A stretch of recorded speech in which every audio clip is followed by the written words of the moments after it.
Imagine for a moment you've just got this massive new encyclopedia set, you're excited, ready to learn, but then you find this letter tucked inside. And it's not a welcome note, it's instructions telling you to physically grab scissors, cut out pages, and paste in new ones they've sent. I mean, what kind of book asks you to do that, and why? Yeah, it sounds absolutely wild, doesn't it? Like something straight out of fiction, a literal physical rewrite of history in your own living room. But, it wasn't fiction for a lot of people back then. Exactly. And that's what we're digging into today. We're doing a deep dive into the fascinating and often pretty unsettling world of that specific book, the Great Soviet Encyclopedia, or GSE. Published in the Soviet Union from 1926 right up to 1990. And believe me, this wasn't just a neutral collection of facts. Oh, no. It was, you could say, engineered. A powerful tool, really, designed for a very specific purpose in an ideological battle. Mm-hmm. And our main source for this dive comes from actually really detailed Wikipedia excerpts. They give a surprisingly comprehensive look at, where it came from, how the content changed over the years, and yeah, it's very controversial history. So our mission here is to unpack the GSE's kind of unique role. It was billed as the first Marxist-Leninist general-purpose encyclopedia. We'll look at its different editions, try to uncover its real purpose in Soviet society, and see how it didn't just reflect the politics of the time, but maybe even help shape them.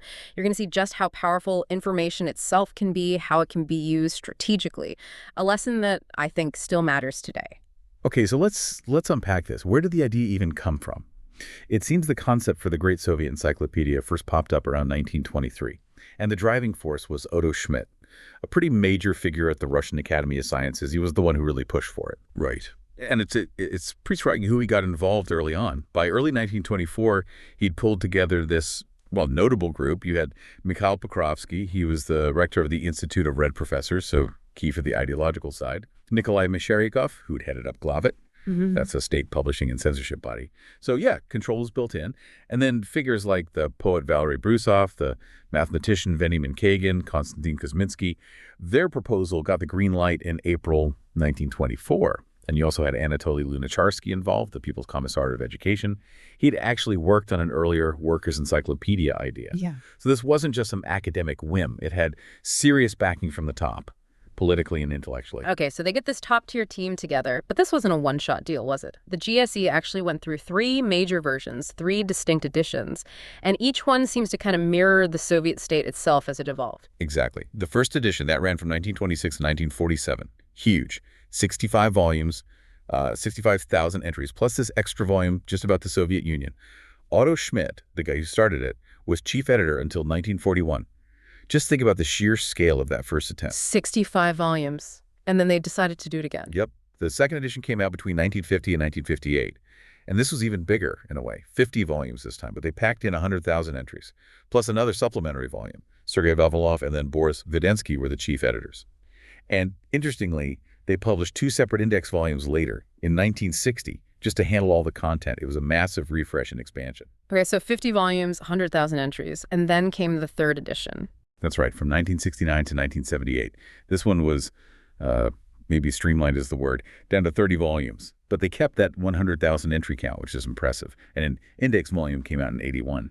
Volume 24 in this edition was actually 2 books, one whole book just on the USSR. Apparently it contained about 21 million words overall. Alexander Prokhorov was the chief editor here, and this edition seemed to really focus more on philosophical aspects of science, physics, chemistry, math methods, maybe showing a shift in state priorities towards science and tech. Makes sense for the era. And it wasn't just these huge editions dropping every decade or two, right? How did they keep it current? Good point. They had the yearbook of the Great Soviet Encyclopedia that came out annually from 1957 all the way to 1990. It was meant to update articles, cover new developments, both in the USSR and, other countries. And much later, in 2000, Rubricon.com actually published the first online version, an exact digital copy of that 3rd edition text and graphics.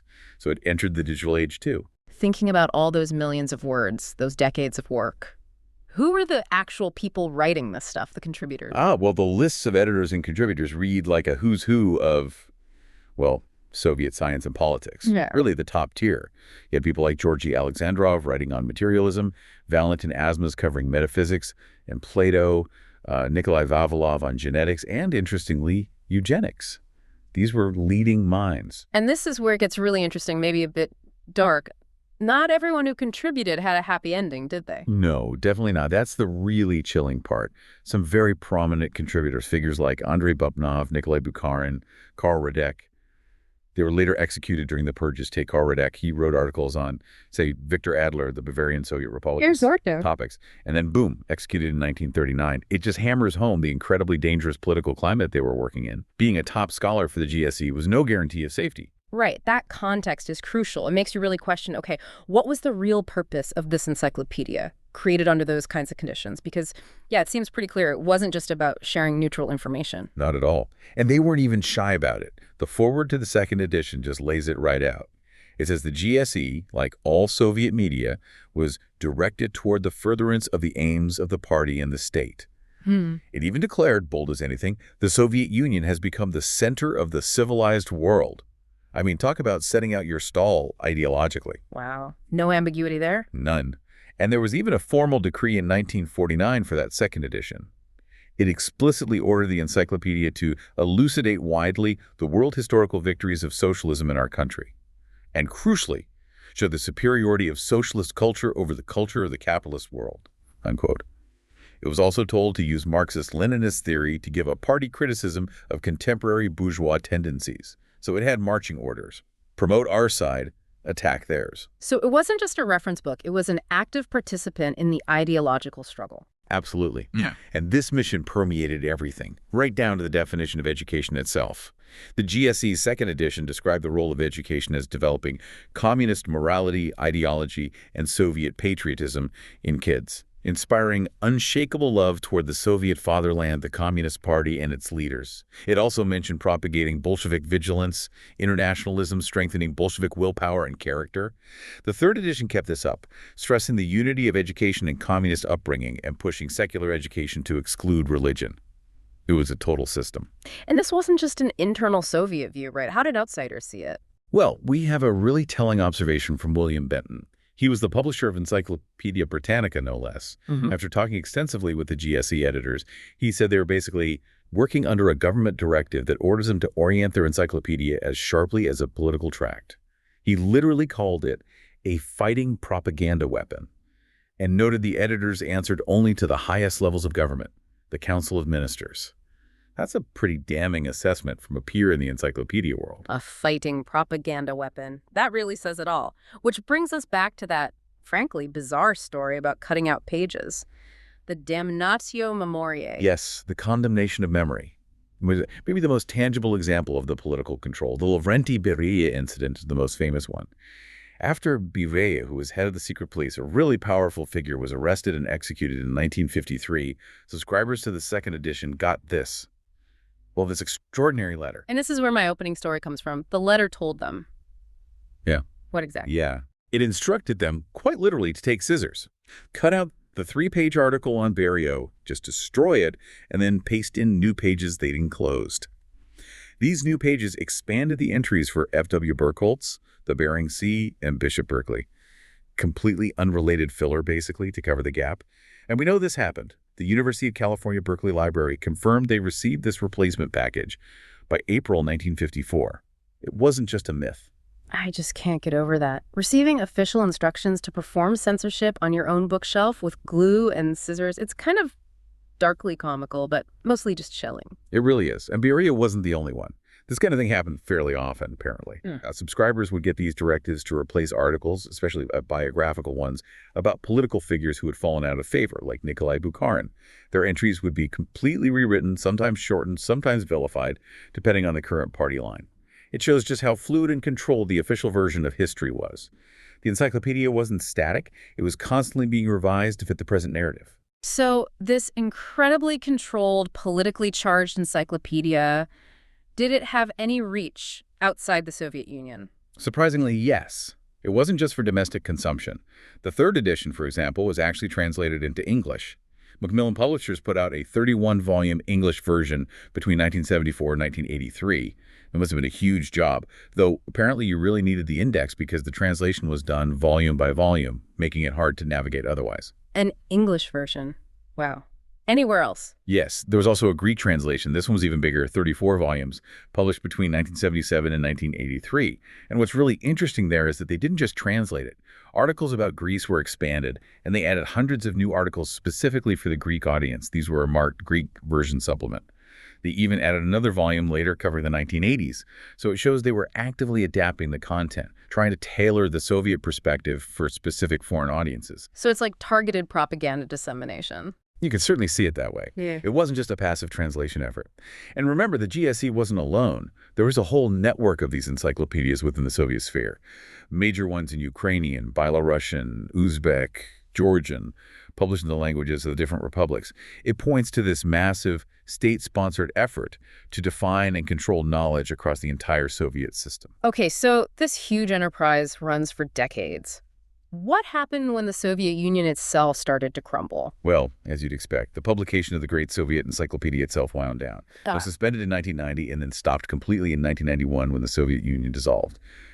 That seemed like the end of the story. But it wasn't, was it? There was a kind of afterlife. It's exactly. Bit of a plot twist. In 2002, Vladimir Putin actually issued a decree to essentially restart the project. Over the next couple of years, 2003 to 2004, editors basically overhauled the old GSE. They updated information. Crucially, they removed most of the really overt political bias, and they renamed it. It became the Great Russian Encyclopedia. A lot of the outdated articles were totally rewritten for a post-Soviet Russia. The Great Russian Encyclopedia, so it lives on in a way. It does. The first volume came out in 2004, and the full set, 36 volumes, was completed by 2017.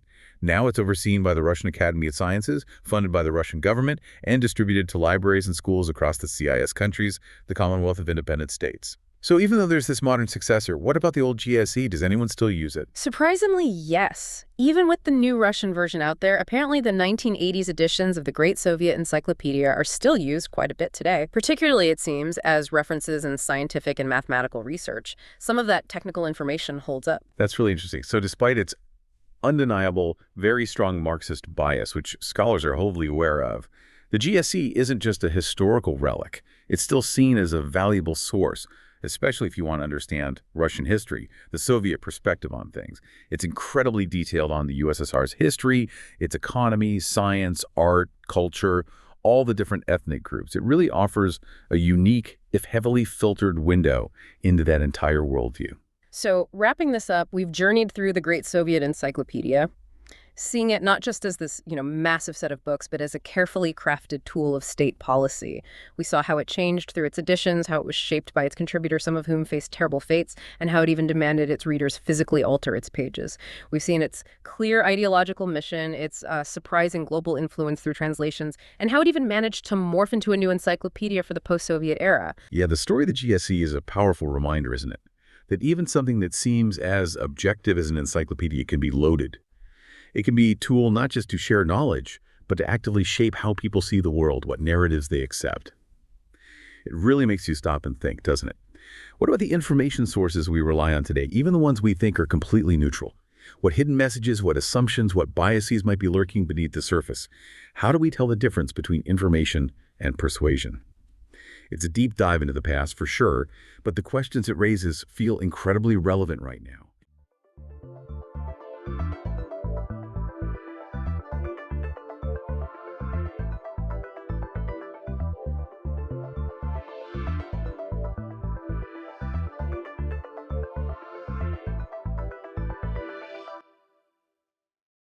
Imagine holding something, say, the size of a sugar cube in your hand. Okay. But that tiny cube weighs, well, it weighs as much as a small car. Wow. That's a level of density that's almost impossible to picture, isn't it? It really defies common sense, right? Yet it's exactly the kind of mind-bending reality we encounter when we take a deep dive into the universe's most extreme stellar remnants. White dwarfs. Yeah. These things are fascinating. They're not just dead stars, are they? They're these incredibly dense, slowly fading cores of stars, stars very much like our own sun, but compressed into a volume roughly the size of Earth. Which is tiny on a stellar scale. Exactly. And what's fascinating is no nuclear fusion is happening here anymore. They're simply radiating away their leftover heat, just, silently cooling across cosmic timescales. Like embers of a cosmic fire. That's a great way to put it. So today, we're taking a shortcut, a deep dive to understand these enigmatic cosmic wonders. And it's true, these impossible stars, as they were once called, they have a history of surprising us. Astronomers first noted their unusual faintness way back over a century ago, around 1910. Right. Then in 1922, Willem Jacob Luton, he coined the perfect term for them, white dwarf. Fits perfectly. It does. And early observations of examples like Sirius B and 40 Eridani B quickly confirmed just how peculiar and, well, dense these objects really were. So our mission for this deep dive is to really unpack the secrets of these unbelievably dense, slowly fading stars. Yeah, let's get into it. We're going to explore how these stellar ghosts form, the incredible quantum mechanical forces that stop them from just collapsing entirely, how they cool over eons, what astonishing secrets their atmospheres might hold, and their surprising, often pretty dramatic interactions with other stars and even planets. Lots to cover. So let's begin at the beginning.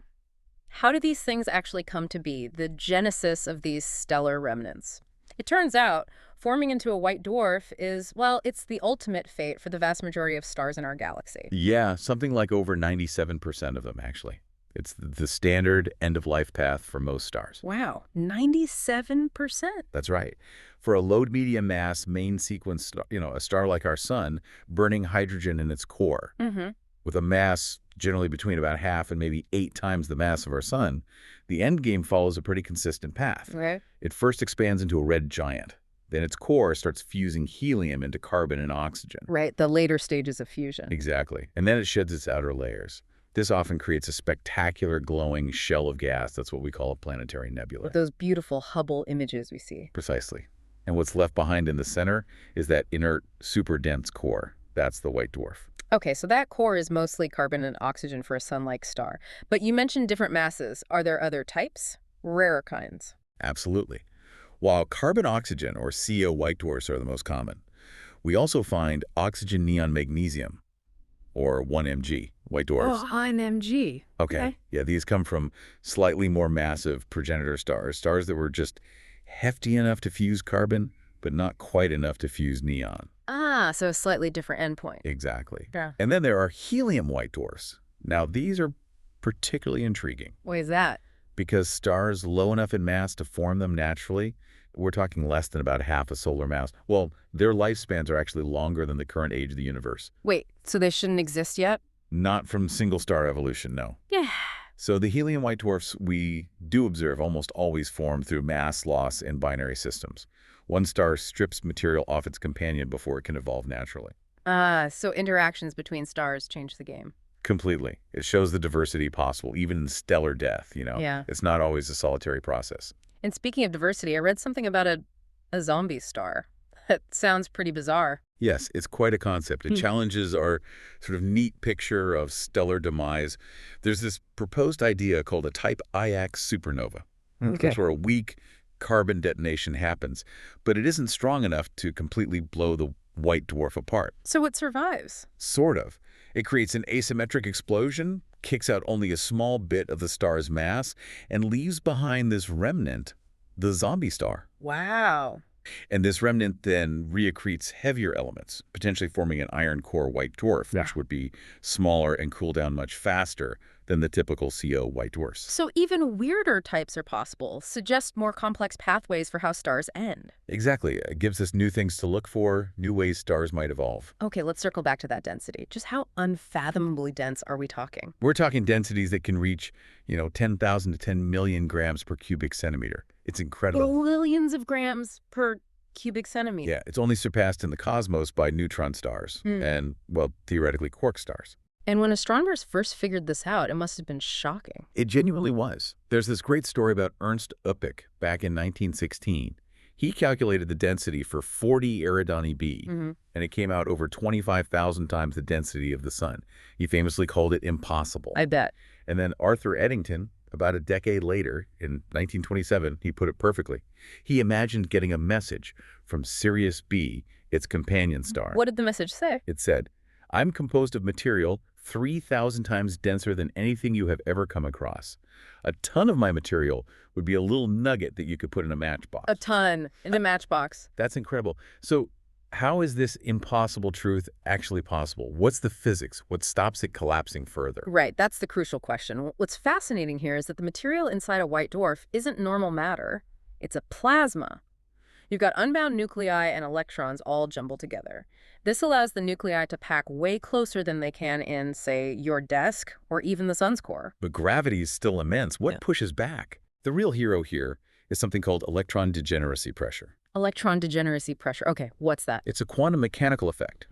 Electrons are fermions, which means they obey something called the Pauli exclusion principle. Which means? Basically, no two electrons can be in the exact same quantum state, same energy, same spin, same location, roughly speaking. When you try to cram them together under immense gravity, they resist. They're forced into higher and higher energy states, and this creates an enormous outward pressure. It's like they're saying, nope, this space is taken. And this pressure holds the star up. Exactly. And crucially, this pressure depends only on the density, how tightly packed the electrons are, not on the temperature, unlike normal gas pressure. Okay, that's a key difference. So this quantum pressure is incredibly strong, but does it have a limit? Is there a point where even it fails? There absolutely is, and that leads directly to a really crucial concept. For a non-rotating white dwarf, there's a maximum mass it can have before electron degeneracy pressure just can't hold it up anymore. And that mass is... Approximately 1.44 times the mass of our sun. It's called the Chandrasekhar limit. Chandrasekhar limit. I've heard of that. Subramanian Chandrasekhar did the groundbreaking work on this, and he got the Nobel Prize for it. If a carbon-oxygen white dwarf gets close to this limit, How would it do that? typically by stealing mass from a companion star in a binary system. Ah, okay. If it reaches that limit, the pressure fails, gravity wins, the core collapses further, temperatures skyrocket, and it can ignite carbon fusion in a runaway process. Leading to... Truly dramatic events. Yeah. Often, a type Ia supernova, which completely obliterates the star. Wow. A catastrophic end. So, okay, assuming it doesn't explode, once a white dwarf forms, it's not really dead then, it's just cooling. Precisely. It's a star's incredibly slow farewell, since it doesn't have nuclear fusion happening anymore. Right, no internal heat source. Exactly. It just cools by slowly radiating away all the heat it stored up during its life and collapse. This happens through its thin outer shell, which isn't degenerate like the core. And they start out really hot. Incredibly hot. Internal temperatures can be around 100 million Kelvin initially, but then they just cool and cool and cool for billions of years. And they change color as they cool. They do. They start off whitish blue, very hot, and then gradually fade through yellow to orange as their surface temperature drops over these immense timescales. Billions of years. That sounds like it could be useful for something, like telling time. It absolutely is. Yeah. Because they cool so predictably, and they actually spend more of their long lives at cooler temperatures. Okay. Astronomers can use their luminosity function. It's basically just the observed distribution of how bright they are as a kind of cosmic clock. How does that work? Well, if you look at a population of stars, like in our galactic disk, the faintest, coolest white dwarfs must be the oldest. By seeing how many there are at different brightness levels, especially the dimmest ones, we can estimate the age of that population. So we've used this to date things. Yes. We've used white dwarf cooling to estimate the age of our galactic disk, for example. The results suggest it's around 8 billion years old. It's like finding a universal hourglass. That's amazing, using dead stars to tell cosmic time. Now, I also read something really cool. The idea that their cores could eventually turn into giant diamonds. Ah, yes, the diamond star idea. That came from theoretical predictions back in the 1960s. The idea was that under the immense pressure in the core, the carbon and oxygen should eventually crystallize into a solid lattice structure. Like a diamond, but huge. Essentially, yes, though probably more complex than just pure diamond. And we actually have evidence for this now. Really? Through something called astroseismology. That's studying the star's vibrations, its starquakes, if you will. Okay. By analyzing the pulsations of certain white dwarfs, like one called BPM 37093, astronomers found patterns consistent with a large portion of its core being crystallized, solidified. Wow. So the diamond stars are real. The crystallization certainly seems to be. And more recently, the Gaia satellite, which has observed vast numbers of stars, looked at over 15,000 white dwarfs. And it found something really interesting related to this crystallization. What was that? It turns out that as the core crystallizes, it releases latent heat. Think of it like the heat release when water freezes into ice. And there's also some chemical separation, heavier elements sinking.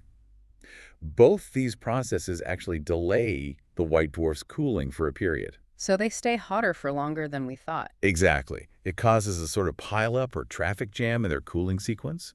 You see more white dwarfs at certain temperatures than you'd expect if they just cooled smoothly. Gaia confirmed this pileup. That's a remarkable finding. It really makes you wonder what other surprises are hiding in these old stars, maybe in their atmospheres. Indeed. Their atmospheres are definitely another area of surprises. You'd maybe expect a star to have a mix of elements on its surface. But white dwarf atmospheres are usually incredibly pure. They're typically dominated by either hydrogen or helium.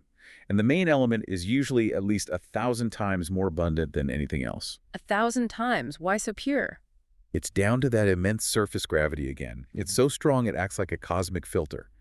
Heavier elements just sink incredibly quickly, right down below the visible surface, leaving only the lightest element floating on top. Like oil separating from water, but much more extreme. A very good analogy, yes. Much more extreme. And this purity is how astronomers classify them, right? Using their spectra. Precisely. It's like spectral detective work. We classify them using letters.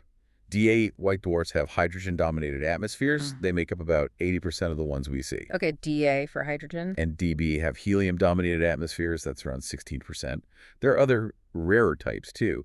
But these classifications tell us about their surface composition and also their temperature. Okay, pure atmospheres. But then you hear about metal-polluted white dwarfs. That seems like a total contradiction. What's going on there? It is. It's truly one of the most surprising and frankly exciting discoveries about white dwarfs in recent decades. About a quarter to maybe even a third of all white dwarfs show signs of metal pollution in their spectra. Metals meaning elements heavier than hydrogen and helium. Exactly. Things like calcium, magnesium, iron, silicon, the stuff rocks are made of. But you just said those should sink really fast. They should. In timescales of days to maybe millions of years at most, depending on the layer. Much shorter than the cooling age of the white dwarf.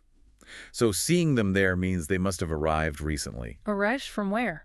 The prevailing explanation, and the evidence is pretty strong now, is that these stars have recently accreted rocky material, asteroids, planetesimals, maybe even fragments of planets. So they're eating their own planetary systems. Essentially, yes. Yeah. They are actively consuming the leftover bits and pieces of their own planetary systems, which got disrupted when the star became a red giant and then a white dwarf. Wow. And can we tell what they're eating?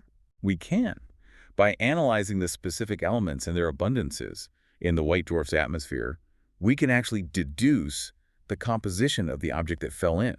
We can figure out if it was like an asteroid from our own belt or something more exotic. That's incredible. It's like planetary autopsy. It really is. And interestingly, a star called Van Manen 2, which was observed showing metallic lines way back in 1917, is now seen as arguably the first observational evidence we ever had for exoplanetary material, even though nobody knew it at the time. Amazing. Okay, beyond atmospheres, what about magnetism? Are these things magnetic? Oh, yes. Another layer of complexity. Many white dwarfs possess incredibly powerful magnetic fields. How powerful? They can range from thousands of gas, which is already much stronger than Earth's field, up to 1 billion gas in extreme cases. 1 billion gas? Where does that come from? The thinking is that these fields are likely remnants, fossils, a magnetic field of the original progenitor star, as the star's core collapses down to the tiny size of a white dwarf. The field lines get squished together. Exactly. The magnetic flux gets conserved and hugely concentrated, leading to these incredibly intense fields on the surface. Have we known about these for long? The first magnetic white dwarf, a star called GJ 742, was discovered back in 1970.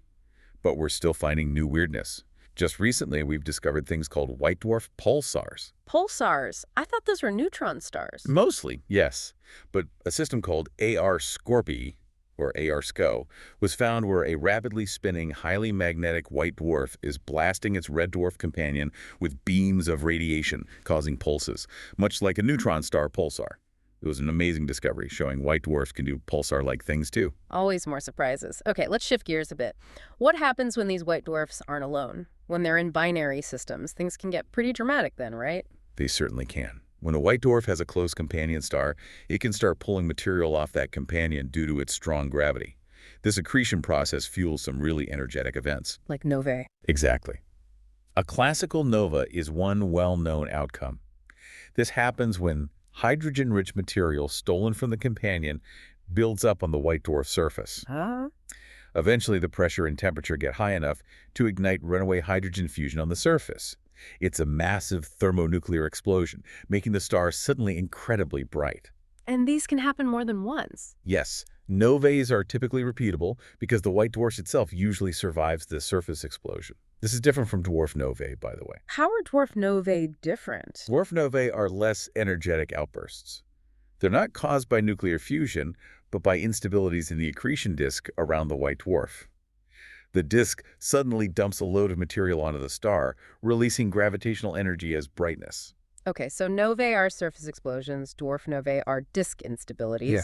But then there's the big one, Right? the Type Ia supernova. That's far more catastrophic, isn't it? Absolutely. That's the one where the white dwarf gets completely destroyed. And that ties back to the Chandrasekhar limit we talked about. Precisely. If a white dwarf in a binary system keeps accreting mass from its companion, and its total mass creeps up towards that limit of about 1.44 solar masses, electron degeneracy pressure fails, the core collapses, carbon fusion ignites explosively throughout the star, and boom, the entire star is consumed in a Type Ia supernova. Obliterated. And we think we know how this happens. Well, there are two main competing models. The classic one is the single degenerate model. Okay. That's where the white dwarf siphons material, usually hydrogen or helium, from a normal, non-degenerate companion star, like a main sequence star or a red giant, until it hits the limit. Makes sense. What's the other model? The double degenerate model. This involves two white dwarfs orbiting each other in a close binary system. Two of them. Yes, they spiral closer and closer due to gravitational wave emission, eventually merging. If their combined mass exceeds the Chandrasekhar limit, same result, Type Ia supernova. So which model is right? Single or double? That's the million-dollar question. It's been a huge debate for decades. Type Ia supernovae are incredibly important because they all seem to explode with roughly the same peak brightness. We use them as standard candles to measure vast cosmic distances and the expansion of the universe. Right. Crucial for cosmology.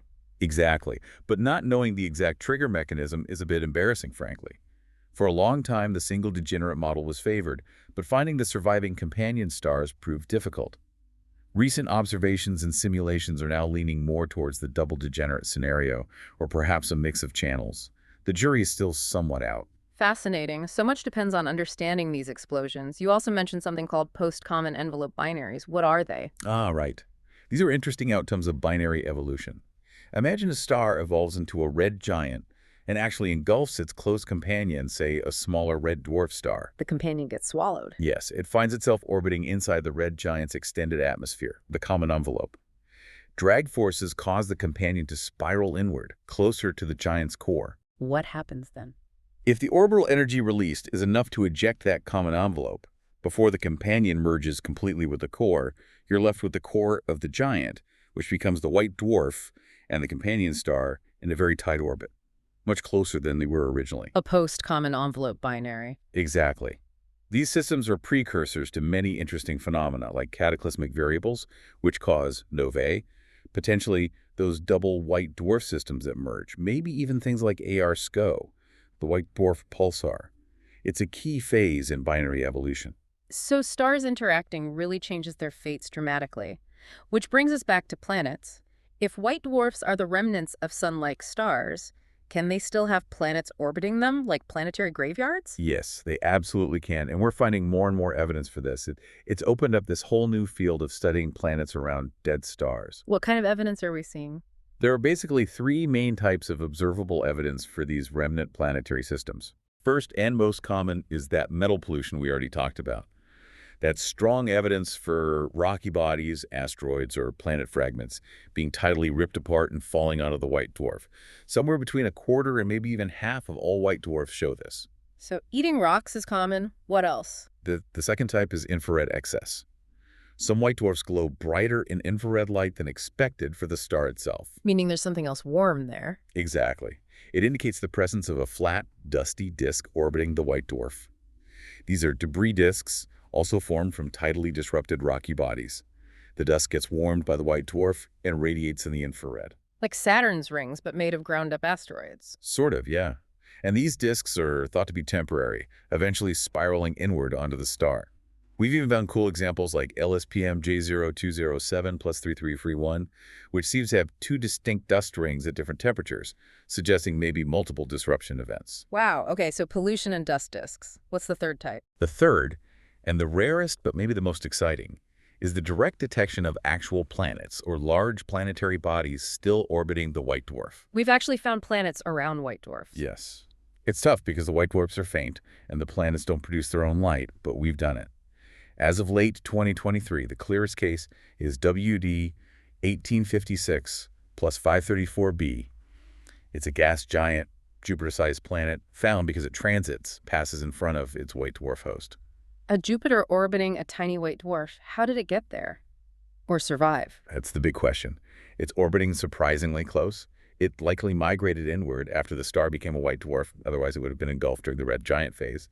There's also the fascinating case of WD A145 plus 0118. What's happening there? We see multiple chunks of debris, likely from a disintegrating minor planet, an asteroid maybe, orbiting this white dwarf and periodically blocking its light.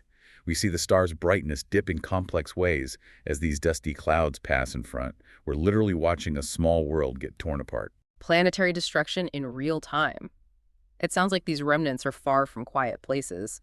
Are planets actually evaporating too? We're seeing evidence for that as well. There's a system WDJ091L4 plus 1914b, where we've detected gas like oxygen and sulfur, not in the white dwarf's atmosphere, but in a gaseous disk around it. Okay. And the composition matches what you'd expect deep inside an ice giant planet like Neptune or Uranus. The interpretation is that this is a giant planet orbiting close to the hot white dwarf, and the star's intense ultraviolet radiation is literally boiling away its atmosphere. Evaporating the planet into a disk around the star. Precisely. It's another dramatic interaction showing these systems are still dynamically evolving. It really makes you wonder how many other processes like this are happening that we just haven't caught yet. It really does. Yeah. Which brings us to a final kind of provocative thought. Could white dwarfs, these stellar embers, actually host habitable zones? Could life potentially exist around a dead star in the far future? The habitable zone question. It's an intriguing idea that has definitely been explored. In theory, yes. A white dwarf, while faint, still emits heat. So there could be a region around it, although very close and much closer than Mercury orbits our sun, maybe around 0.01 astronomical units. Tiny orbits. Extremely close. But in that narrow zone, a hypothetical Earth-like planet could potentially maintain liquid water on its surface if the white dwarf has the right temperature. And since white dwarfs cool so slowly, this zone could persist for billions of years. Billions of years. Enough time for life. Potentially. These planets would almost certainly be tidally locked, always showing the same face to the star. And finding them via transits would be easier in some ways because even an Earth-sized planet would block a significant fraction of the tiny white dwarf's light. But there's always a but, isn't there? Newer research seems less optimistic. There are significant challenges, yes. Newer studies suggest that the intense tidal forces on a planet orbiting that close could be a major problem. How so? They could trigger extreme tidal heating within the planet or lead to a runaway greenhouse effect, basically boiling off any oceans and rendering the planet uninhabitable long before life could get started. So, too close for comfort, maybe. Possibly. And there's also the question of how such a planet would even get there and survive. If it survived the red giant phase nearby, it was likely fried. If it migrated inward later, the process of migration itself might strip its atmosphere or leave it as a barren rock. So, while the idea of a habitable world around a white dwarf is captivating, the pathway to actually achieving it seems, well, fraught with difficulty. Not impossible, maybe, but very unlikely. That seems to be the current thinking, yes.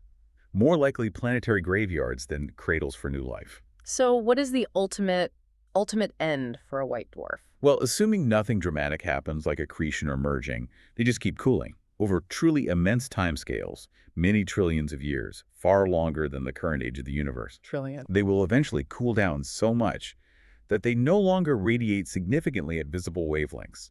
They'll become cold, dark objects called black dwarfs, essentially in thermal equilibrium with the freezing background temperature of the distant future universe. Black dwarfs, but none exist yet? Nope. The universe simply isn't old enough. Even the oldest white dwarfs formed in the early universe are still relatively warm, still glowing faintly. Reaching the black dwarf stage takes an almost unimaginable amount of time. Wow. Okay, so from their just unbelievable density and the quantum physics holding them up, Yeah, that electron degeneracy pressure to being cosmic clocks dating parts of our galaxy and using their cooling rates. and acting as these planetary graveyards, revealing the fates of other solar systems, even maybe evaporating planets. It's been quite a journey into white dwarfs. It really has. They're far from just dead stars, aren't they? They're incredibly dynamic remnants that are still teaching us so much about stellar evolution, quantum physics, and even exoplanets. Constantly surprising us. Absolutely. The universe keeps revealing these layers of complexity, and white dwarfs are a perfect example. The insights they provide, linking the incredibly small world of quantum mechanics to the vast scale of galactic history, it's truly astounding. So maybe a final thought for you to ponder. As you think about the night sky, maybe billions or even trillions of years from now, imagine it filled not just with the stars we see, but with countless faint, incredibly dense stellar embers, these white and eventually black dwarfs. The remnants of generations of stars. Exactly. And perhaps some are still orbited by the ghostly remains of once vibrant worlds, silently whispering these tales of long-gone suns and the incredible cosmic journey of matter. What might those whispers eventually reveal about the long, slow end of our own solar system? A sobering but fascinating thought to end on.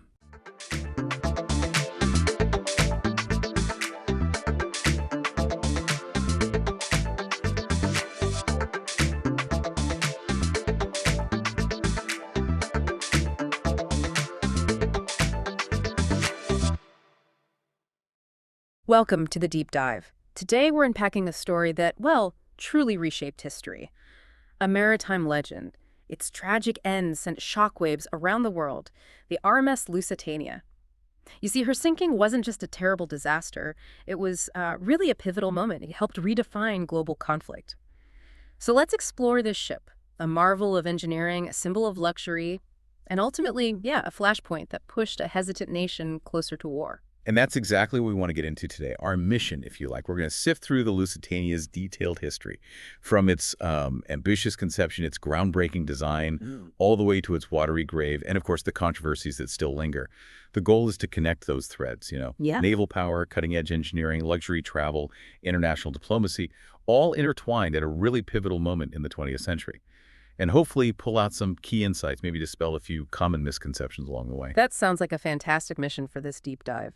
And speaking of misconceptions, are there any sort of big myths about the Lusitania we should maybe keep in mind as we go? Well, yeah, there are a few. One persistent one we'll definitely tackle is the whole question of her military involvement and, the exact nature of her cargo on that final voyage. The truth, as we'll see, is often a bit more nuanced than the sort of black and white stories that came out right after she sank. Interesting. Okay. So to really understand the Lusitania, we need to set the scene first, right? Early 20th century. Picture this fierce race for supremacy on the Atlantic. You've got British giants like Cunard Line facing really stiff competition from German rivals. Companies like Norddeutscher Lloyd, Hamburg America Line. These German companies, they weren't just building ships, they were launching these, well, behemoths. Larger, faster, incredibly luxurious, really raising the bar for transatlantic travel. What was really driving that intense competition? It was a mix, really. National pride, for sure, but also sheer economic ambition. The blue ribbon, that unofficial award for the fastest crossing, was a huge symbol of technological prowess. But beyond that, the passenger and mail routes across the Atlantic, hugely lucrative. Cunard knew they had to respond to stay in the game, and their answer was this ambitious plan. 2 new ocean greyhounds, the Lusitania and her sister ship, the Mauretania. Right, and it's fascinating how involved the British government got. This wasn't just business for Cunard, was it? It sounds more like a national strategy. Precisely. Yeah, under an agreement signed back in June 1903, the government gave Cunard this huge loan, £2.6 million, repayable over 20 years at a, frankly, amazing interest rate, just 2.75%. Plus, they got operating subsidies, £75,000 a year for each ship and a £68,000 mail contract on top. But there was a quid pro quo, big one. The ships had to be built to Admiralty specifications, so they could be used as auxiliary cruisers in wartime. This meant including things like gun mounts for deck cannons. Though it's important to stress, no guns were ever actually fitted. And because of this deal, both Lusitania and Mauretania got special permission to fly the Blue Ensign, signifying they were Royal Naval Reserve merchant vessels. So wow, right from the drawing board, it wasn't just a luxury liner. It carried that potential military role, that blurring of lines, commercial, military. That seems critical looking back now, doesn't it? It absolutely is, yeah. That Yeah. dual identity became a huge flashpoint later on. It really set a complex stage for everything that happened. Okay, so with that level of backing and ambition, what kind of groundbreaking engineering went into the Lusitania? Well, Cunard went for Parsons steam turbines, which was pretty new and largely untested for ships of this sheer size. But the potential payoff was massive. Less vibration, they hoped, greater reliability at high speeds, and better fuel consumption.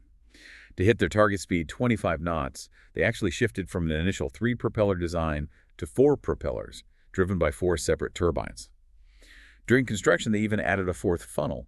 That wasn't strictly needed for the engines people thought were there, but it was needed to vent exhaust from extra boilers for those turbines. They also used high-tensile steel, which made the plating lighter but stronger. And they had this innovative thermotank ventilation system, pretty advanced for the time.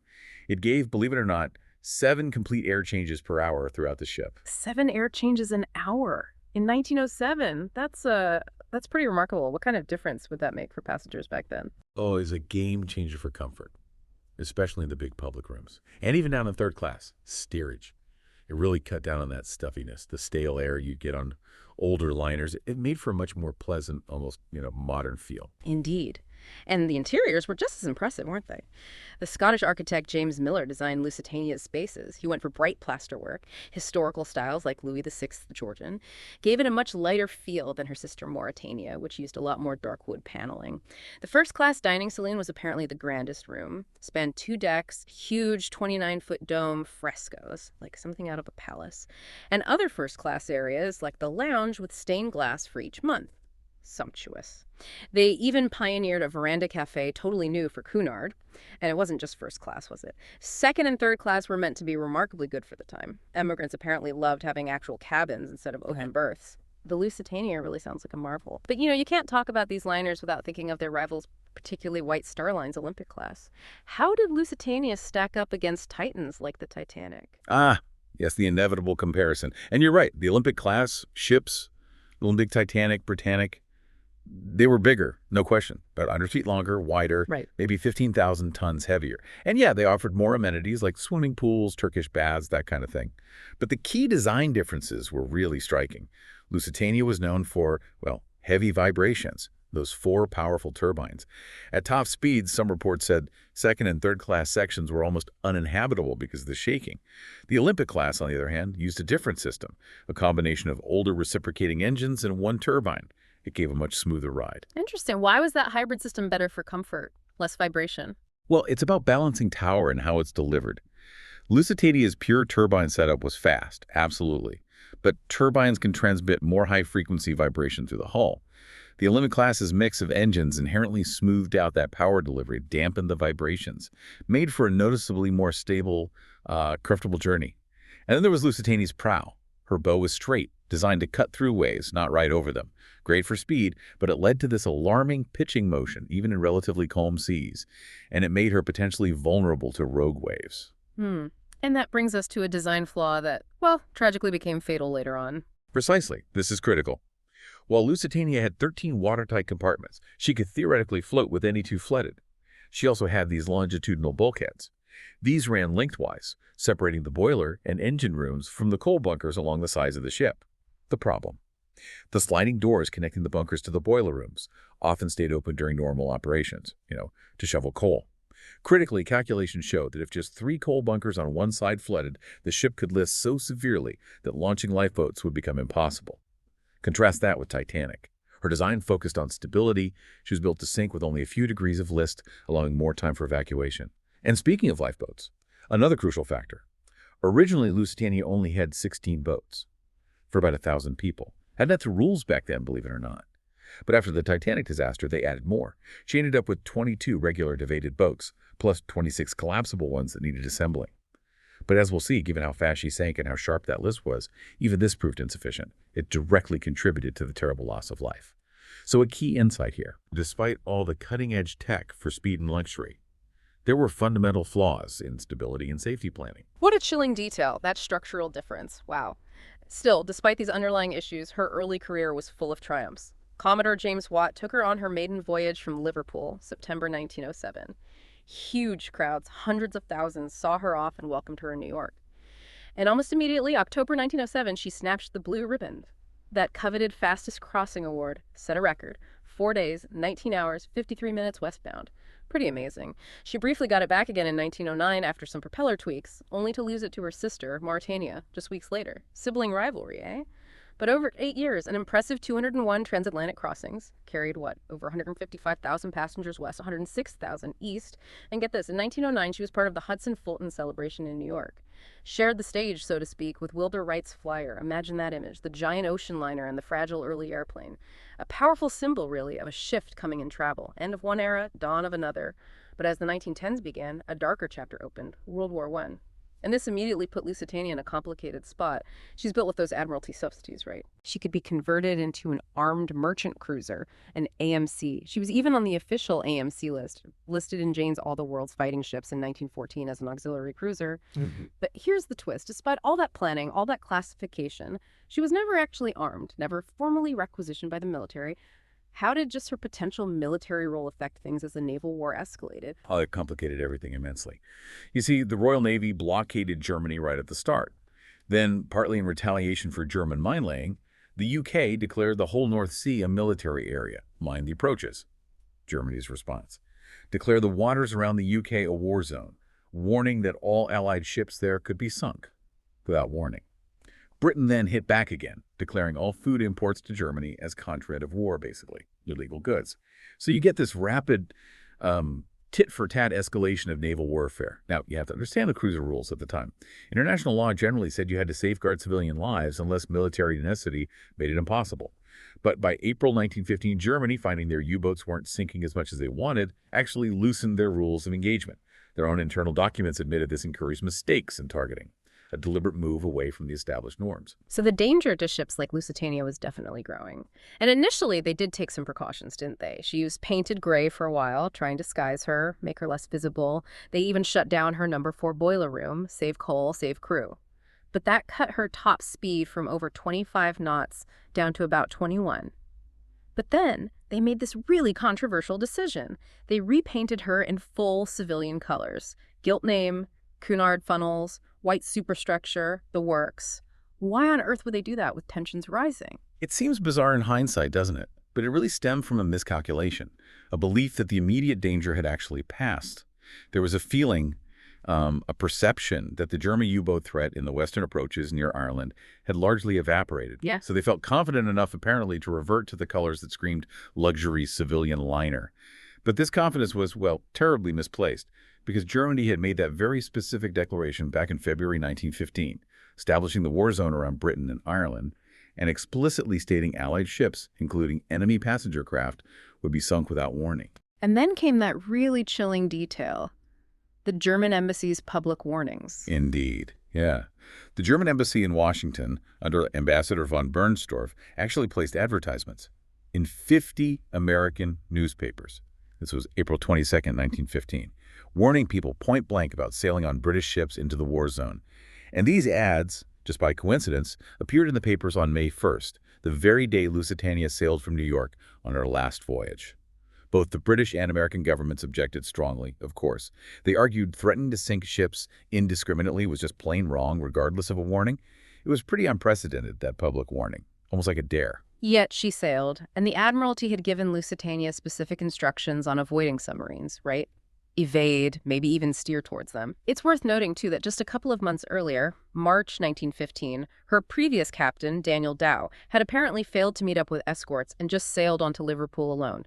But for this final voyage, command switched back to Captain William Thomas Turner. He'd commanded her before. What sort of challenges was Captain Turner facing on that last crossing? Well, he was sailing into a known danger zone, but the threat landscape was changing rapidly. It was unpredictable. The Admiralty instructions, yes, they were given, but sometimes they could be ambiguous.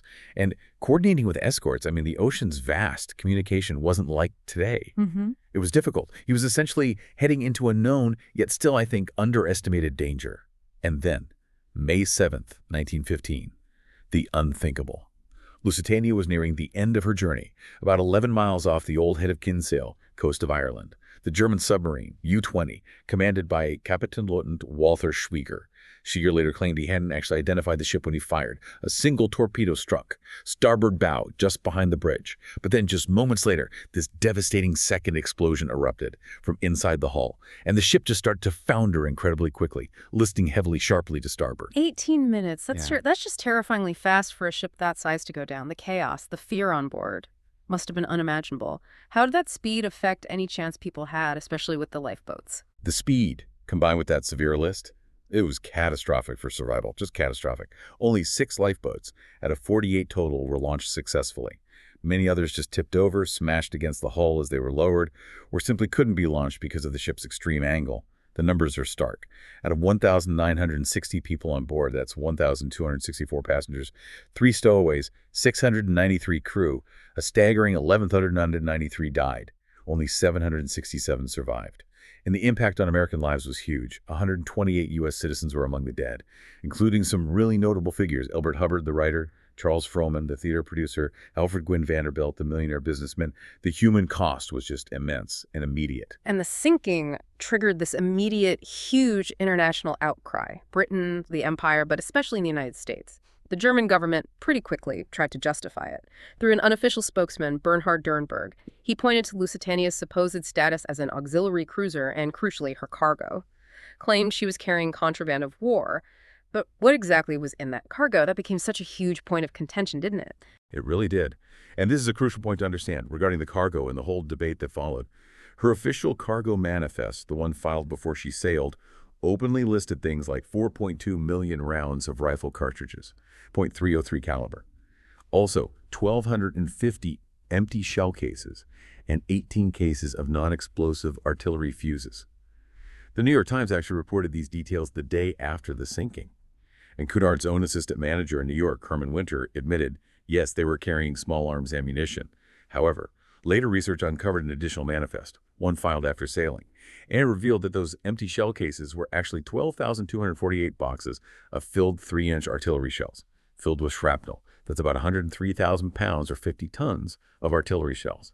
Now, after World War I, successive British governments consistently maintained that no munitions other than that small arms ammo were on board. An assertion that this later manifests clearly, well, complicates quite a bit. So while she wasn't a warship in the usual sense, she was carrying a significant amount of military material. Right. And the outrage in the U.S. wasn't just about the sinking itself, but specifically about Germany's perceived failure to allow passengers to escape. That violation of international law, even with just one torpedo hit. President Woodrow Wilson, he was in a really tough spot, wasn't he? Caught between different advice. Can you unpack the difference between what his Secretary of State, William Jennings Bryan, was suggesting and the argument from Counselor Robert Lansing? Sure. Bryan, he was Secretary of State, took a more, let's say, cautious line. He basically suggested that if Americans chose to travel on belligerent ships carrying contraband through a declared war zone, well, they were kind of doing so at their own risk. He even suggested the U.S. should perhaps prohibit passengers from traveling on such ships. Lansing, on the other hand, argued for a much stronger stance. His strict accountability line was essentially that nothing not contraband, not warnings, could justify killing unresisting civilians on the high seas. It was a fundamental clash over the moral and legal duties of a neutral nation in wartime. And Wilson sided with Lansing, didn't he? Demanded Germany apologize, pay compensation, promise it wouldn't happen again. Bryan resigned over it. So what was Germany's internal reaction? Did it actually change their U-boat strategy? Well, internally, German officials knew more sinkings were likely, but the diplomatic fallout from Lusitania was immense. So they issued secret orders in June 1915, basically telling U-boat commanders to stop unrestricted attacks on large passenger liners, a direct result of the sinking and the U.S. pressure. But it wasn't a total halt. Other passenger ships, like the SS Orduna and RMS Hesperian, were still targeted later that summer. The formal end to targeting passenger ships only really came after another sinking, the SS Arabic, in September 1915. So you see this immense pressure, but also their continued belief in the strategic need for submarine warfare. It was a strategic retreat, maybe, but not a full stop. Of course, ultimately, Germany resumed unrestricted submarine warfare in January 1917. That, combined with the Zimmermann telegram, that was the final straw that pushed the U.S. into the war on April 6, 1917. Oh, and after the war, American claimants sought about $23 million in compensation. They finally got a payout of around $841,000 in 1924. Okay, let's shift from the diplomacy to the wreck itself. The physical remains. It lies, what, 11 miles south of Kinsale in Ireland, about 300 feet deep, resting on its starboard side tilted quite sharply. And sadly, the wreck is apparently in bad shape. Badly collapsed, deteriorated much faster than Titanic. Why is that? Yeah, it's a combination of things, unfortunately. Fishing nets have snagged on it for decades, dragging across the structure. Depth charges were used heavily in that area during both world wars, causing significant concussion damage. And then there have been multiple salvage operations over the years, some authorized, some maybe less so, all contributing to its current state.